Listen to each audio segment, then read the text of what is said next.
This is a $50 laptop. It cost me $50 because number 1, I live in Pakistan, number 2, because it's not a brand new, and number 3, because it's a Chromebook. So keep watching and let me tell you more about it. So most of you watching this video might be aware of the pros and cons of using Chromebooks. On one hand, Chromebooks are fast, battery efficient, extremely safe, lightweight, nearly inexpensive machines, while on the other hand, they are limited to only internet-based work, at least for the most part. They are inexpensive unlike traditional laptops. These don't need to have high-end specs, neither they run on Windows or Linux OS, which means that the manufacturers are not required to pay for the license, like they need to pay for the Windows OS. However, despite being in the market for several years, still a lot of people, especially in my country, have not heard much about it, and those who are aware of it don't seem to prefer it over the standard laptops. With that being said, today I will show you this laptop, which to be honest is quite old now, but as this device could be seen everywhere in the local market nowadays, so let's see if it's worth its price or not. This is the HP Chromebook 11 launched in 2014, and I have bought this for around 8000 PKR or $50 USD. It's in a very pristine condition to be honest, although it's a refurbished one. Just keep in mind that the price might vary from region to region and device to device, so expect variations in that price. Now, you might ask why this HP Chromebook 11 is that inexpensive. Well, number 1, as I said earlier, it is running on Chrome OS, which is a free operating system, thus saving companies a lot of money. And since Chrome OS is much lighter operating system than others, so it does not need a powerful CPU and can often provide better performance.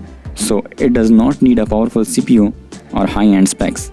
The second reason for its low price is the hardware used in it. Let me tell you that it has 2 gigs of RAM and just 16 gigs of ROM. Yes, I know it sounds funny, and you might even think, who is going to buy such a useless machine? And why would someone buy this thing which only has 2 gigs of RAM and a storage even lower than a smartphone? But if you think about it, it's because the OS it is running on has very less processing demands, and that's the beauty of Chrome OS. And because they are designed mostly for online work, so they are geared up to work with cloud storage, which means even if it doesn't have more storage locally, it doesn't matter. And that is why the Chromebooks, especially the cheaper ones, have very less amounts of storage locally. However, you still has the option to go for the more top-heavy Chromebooks as well.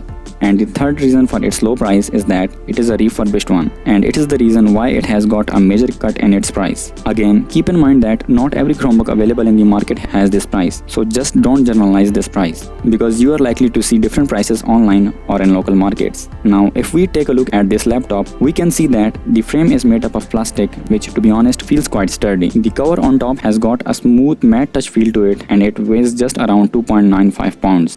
The display size is 11 inches, and it's a LED panel due to which the colors are not that vibrant, and the brightness is just 200 nits, and I think it's a bit on the lower scale, so it's not very bright display. But the nice thing is that it has the anti-glare protection, which is great, and the screen resolution of this device is 720p, which of course is not the sharpest one, but considering its size, I think it's acceptable. The keyboard is nice and typing on it is also good, but since it's a bit smaller than the usual ones, so it takes some time and effort getting used to it. The trackpad also has a good size with gesture support as well, but still it is not that great. This laptop has a headphone jack, 2 USB ports and a webcam, but does not have the HDMI port. And the speakers are nicely loud and clear. Now let me tell you that the latest Chromebooks are even able to run Android apps. In fact, every Chromebook made in 2017 or later has this ability. And one of the advantages of Chromebooks is that it syncs all your apps and passwords with Chrome browsers on other computers. So if you use the Chrome browser at work or on another home computer, your bookmarks and other preferences will be automatically synchronized to your Chromebook and vice versa. Now if we come to the downsides, then you need to know that you won't be able to do photo or video editing on these laptops, and neither you will have the access to the complete version of Microsoft Office. Of course, you can download the APK version of the Office, but again, that would have its limitations. Since these have generally low RAM and storage, so it is not suitable for gaming either. And lastly, you only will have the option to play Android-based games. So, now why would you want to buy a Chromebook, and who should buy one? Well, first of all, consider its price.